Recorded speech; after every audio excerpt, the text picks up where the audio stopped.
어두운 침묵 속에서도 난 믿네. 능하신 내 주님 일하고 계심을 보이지 않아도 들리지 않아도 약속하신 대로 행하고 계시네. 하지만 그리 아니하셔도 믿네. 선하신 내 주님 나 사랑하심을 나 바란 그대로 이뤄지지 않아도 깊으신 뜻대로 예비해 두셨네. 믿음에 믿음을 더하여 주님의 크신 손 붙들리 나드릴 고백은 주 사랑합니다.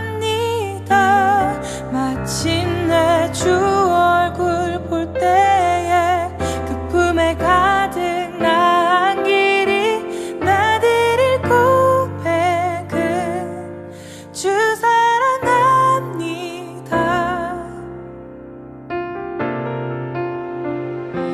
어두운 침묵 속에서도 난 믿네. 능하신 내 주님 일하고 계심을. 새벽을 함께 하신 성도님들 사랑으로 축복합니다. 오늘 말씀 나봇의 포도원에 관한 이야기입니다. 앞서 하나님께서 두 번의 전쟁, 베나닥과의 두 번의 전쟁에서 크게 승리하고 결국은 승리의 전시를, 승리의 유산을 받게 된 아합의 이야기였죠.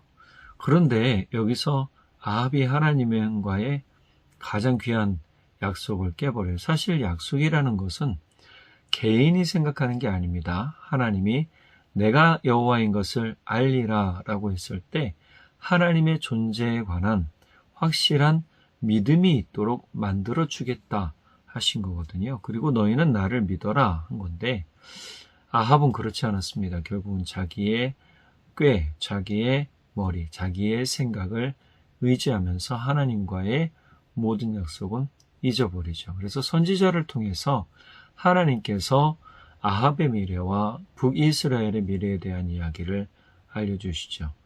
우리가 앞서 읽은 것처럼 또 읽게 될 것처럼 아합은 그 베나닥과의 전쟁에서 승리한 지 3년 뒤에 정확하게 다시 한번 아람의 군대에 의해서 죽게 되었다. 그런데 21장의 내용은 좀 새로운 이야기가 됩니다. 21장은 아합의 탐욕스러운 그런 취함을 이야기합니다. 탐욕과 탐취에 관한 이야기죠. 그런데 여기에서 가장 중요한 한 사람이 나옵니다. 바로 이세벨입니다. 그러니까 이 본문은 이 전쟁의 승리 이후일 수도 있고요. 이 베나닥과의 전쟁 전의 이야기일 수도 있는데 시간상의 흐름으로 본다면 아마 승리 이후 시간이 좀 지나서 아합이 어느 정도의 위치에 올라왔을 때 자신이 왕으로서의 어떤 무언가를 더 이루고자 하는 그러한 마음이 있었겠죠. 오늘 본문에 보면 아합이 궁 안에서 밖을 보다가 아름다운 포도밭을 보게 됩니다. 그 포도밭의 주인이 나봇이라는 사람이죠. 보니까 가지고 싶은 욕심이 거듭했습니다. 그래서 나봇에게 전령을 보내서 팔아라, 네가 원하는 값을 다 주겠다라고 했는데 이 나봇은 뭐라고 그랬냐면 하나님께서 우리 조상들에게 주신 유산입니다. 그래서 하나님이 명령하신 대로 이것은 팔 수가 없습니다 라고 얘기를 해요. 그러자 성경 안에 보면 이 아합이라는 사람은 참 마음이 좁디 좁은 사람이었고 참 뭐라고 그럴까요? 속 좁은 그러한 인물이었죠. 하나님께서 앞서 우리가 어제 말씀드렸지만 이렇게 너희는 멸망당할 것이다 라는 이야기를 들었을 때 마음에 근심하며 왕궁으로 돌아갔고, 또 왕궁 안에서 나봇의 이 반대에 자신의 명령에 불복종한 것이죠. 그럴 때에도 어떻게 해요? 마음이 푹 가라앉아서 침상에 누워 지내는 아주 마음이 좁디좁은 그러한 사람, 그게 바로 아합의 본 모습이었다. 그래서 아합은 비열하기 짝이 없고, 아합은 소심하기 짝이 없고, 아합은 진짜 탐욕스럽기 짝이 없는 그러한 모든 좋지 않은 것들을 다 가진 사람 중에 한 사람이에요. 그래서 이 포도원 하나 때문에 아합의 진짜 인품, 성품이 어떤 사람인지를 확연하게 알게 되는 이야기가 생기게 되죠. 자, 이 나봇의 거절 앞에서 어떻게 해요? 아합의 이 성격이 그대로 아까 드러난다고 그랬잖아요. 침상에 누워 일어나지 않아요. 얼굴을 돌리고 밥도 먹지 않아요. 근심하다라는 말은 내적으로 압박받는다는 뜻인데 답답하고 화난 거예요. 이걸 어떻게 할까? 막 이런 마음인 거죠. 자, 그때 이세벨이 이 마음을 알고 어떻게 하냐면 나봇을 높여 있는 자리에서 모함해서 죽일 계획을 세워요. 그리고 그것을 실행하고 죽이고 심지어 나봇의 아들들까지 죽이는 그러한 이야기가 바로 오늘 본문의 이야기고, 더불어 이세벨이 누워있는 아합에게 나봇이 죽었다라는 이야기를 하면서 취하라 라는 말을 해요. 그리고 아합은 기쁜 마음이 벌떡 일어나서 그것을 취해요. 어떤 것으로 취하냐면 그냥 내가 빼앗는 것이 아니라 이제 주인을 잃어버렸으니 이 땅은 하나님께서 내게 주신 상속물이다라고 얘기하면서 그렇게 여기면서 취하게 되는 것이죠. 여기서 이세벨의 이 음모는요, 대단한 겁니다. 이세벨이라는 인물이 얼마나 간교하고 얼마나 냉혹한 사람인지를 잘 드러내주고 있어요. 우선 이 나봇의 땅을, 포도밭을 차지하려고 어떻게 하냐면 왕의 이름과 왕의 도장을 가지고 편지를 써요. 그리고 금식을 선포해서 종교적 경건의 분위기를 만들고 나봇을 백성들 앞에 높이 앉혀서 공개적인 신뢰의 자리에 앉혀둡니다. 그런데 여기서 반전은 뭐냐면 두 명의 불량배를 통해서 거짓 증언을 하고 모함을 해서 끌어내리게 해요. 이 모함은 뭐냐면 신성모독, 하나님을 모독했다라는 그런 말로, 하나님을 저주했다라는 말로 모함을 하는 거죠. 그리고 이 당시에 하나님을 모함하는 사람은요, 반드시 돌로 쳐 죽이게 되었습니다. 그래서 신명기 17장 6절과 19장 15절에 이 두 조항을 가지고 뭐냐면 죽인 거예요. 이세벨이 어떻게 했는가? 율법을 역으로 이용해서 한 사람의 의인을 죽여버린 겁니다. 이세벨은 하나님을 믿지 않았지만 하나님의 말씀이 백성에게 권위 있다는 것을 알고요. 그것을 무기로 삼았어요. 여러분, 사탄도 어떻게 했습니까? 예수님을 유혹하려고 말씀으로 다가갔잖아요. 여러분, 우리는 그래서 분별해야 돼요. 잘 깨달아야 돼요. 잘못 깨닫는 순간 우리의 삶이 망가져 버린단 말이에요. 지금 이세벨은 이 율법을 잘 아는 사람, 똑똑하고 영악하게 이를 데 없고 간교하게 이를 데 없는 이 이세벨은 율법을 이용해 나봇을 죽이고 그의 가족들을 몰살시켜버렸어요. 그리고 상속인이 없도록 만든 다음에 이 상속인을 누구로 만드는가? 아합으로 만들어 놓은 거예요. 실제적으로는 종교의 모든 재판의 형식을 가진 것 같으나 그것을 악용하고 살인한 거죠. 그것을 악용해서.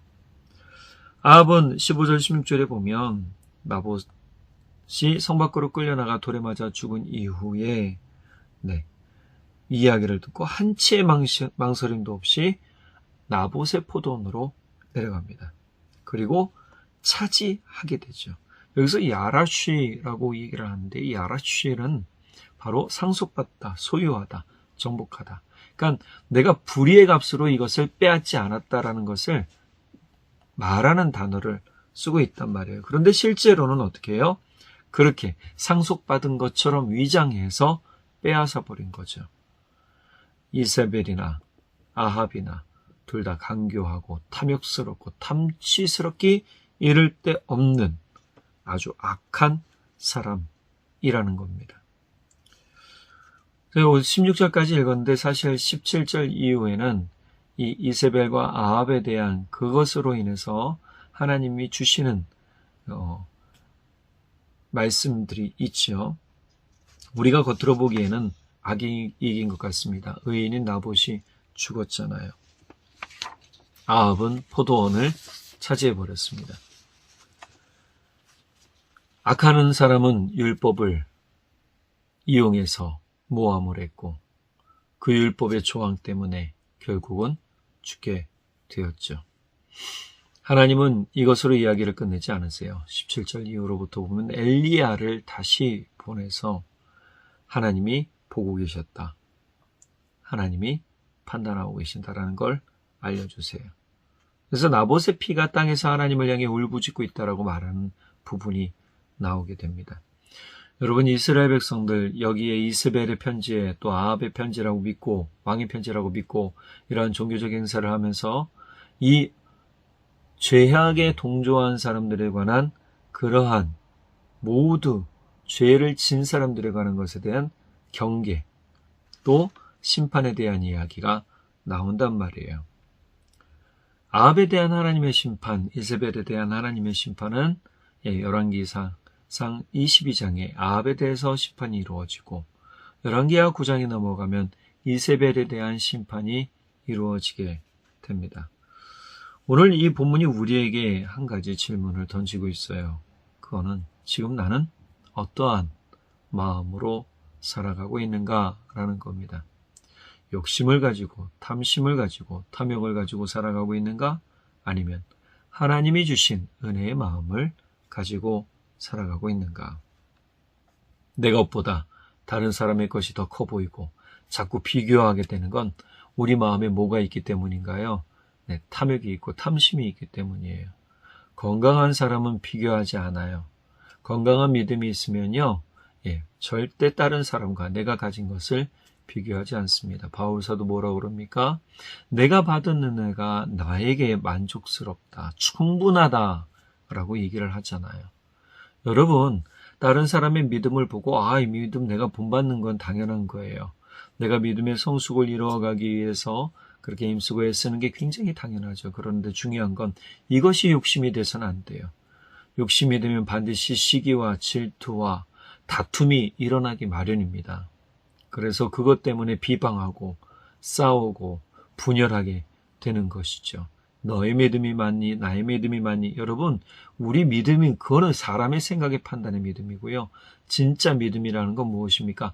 예수 그리스도를 믿음으로 순종하고 사랑하는 것이죠.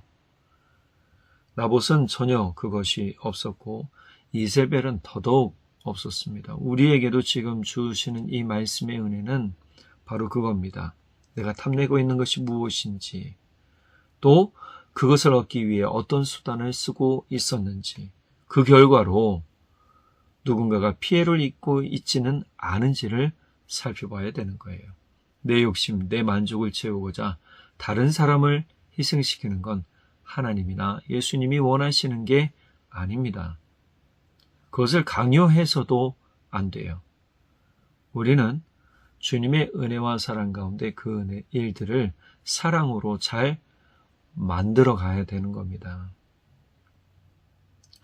우리가 나봇처럼 하나님이 주신 기업, 믿음으로 잘 지켜가기를 간절히 바랍니다. 더불어 나봇은 하나님에 대한 사랑이 아주 뛰어난 사람이었다라는 것을 우리가 깨달을 수 있게 돼요. 그는 하나님의 그 은혜와 하나님이 주신 기업에 대한 소망이 컸던 사람인 겁니다. 여러분, 하나님이 내게 주신 것 내가 만족하고 기뻐하고 즐거워할 줄 알아야 여러분 그 은혜는 더욱 커지게 되고 우리의 마음밭이 잘 갈리게 돼서 우리가 30배, 60배, 100배의 결실을 맺게 된다라는 것 알고 있잖아요. 여러분, 우리가 탐심을 십자가 옆에 내려놓고 오늘 우리가 겸손함으로 주의 은혜를 바라보는 그러한 심령이 되기를 예수님의 이름으로 간절히 바랍니다. 기도하겠습니다. 사랑의 하나님 아버지 참 감사합니다. 오늘 우리에게 귀한 은혜 주시고 귀한 소망 주시고 귀한 말씀 주셔서 감사합니다. 아합이나 이세벨은 자신들의 욕심을 채우기에 급급한 사람들이었습니다. 반면 하나님이 주신 것을 목숨을 다해 지켰던 나봇의 모습을 통해 우리가 믿음을 어떻게 지켜가는지, 어떠한 마음으로 지켜가야 되는지 알게 되었습니다. 주님께서 우리에게 주신 유산, 이것을 잘 지켜가게 하시고 우리가 하나님 나라를 유업으로 물려받을 자, 이어받을 자라는 사실을 늘 기억하며 우리가 그 자리에 설 때에 당당함이 있도록 성령 하나님 도우시고 인도해 주십시오. 우리의 모든 삶, 오늘 하루도 주님 앞에 맡겨드립니다. 이른 새벽부터 늦은 저녁까지 힘쓰고 애쓰며 땀 흘리며 수고하는 우리 성도님들, 오직 하나님께서 붙들어 주시고 지켜주시고 인도해 주시고 그 모든 사업장과 직장 가운데 하나님의 크신 그 은혜를 내려주셔서 번성케 하시며 번창케 하시며 주님 더욱더 형통한 은혜를 얻도록 성령 하나님 도우시고 인도해 주십시오. 우리 성도님들도 우리 하나님께 모든 것을 맡기며 감사하며 기뻐하며 살게 하시고 모든 사업장의 주인, 직장의 주인이신 하나님을 온전히 인정하며 그 앞에 순종하며 나아갈 때 주님께서 크신 은혜 부어주실 것을 믿고 감사드립니다. 우리 성도님들 더욱 주님을 의지하며 바라보게 하시고 주의 은혜로 설 수 있도록 성령 하나님 도와주시기를 간절히 소원하며 우리의 참 진리 되신 예수님의 이름으로 기도드렸습니다. 아멘. 오늘 하루도 우리 성도님들 힘내시고요. 또 언제나 주님의 은혜와 사랑 가운데 감사와 기쁨으로 고백하며 찬양하며 살아가는 은혜가 있기를 예수님의 이름으로 간절히 축복합니다. 내일 또 뵙도록 하겠습니다. 사랑으로 축복합니다. 믿음의 믿음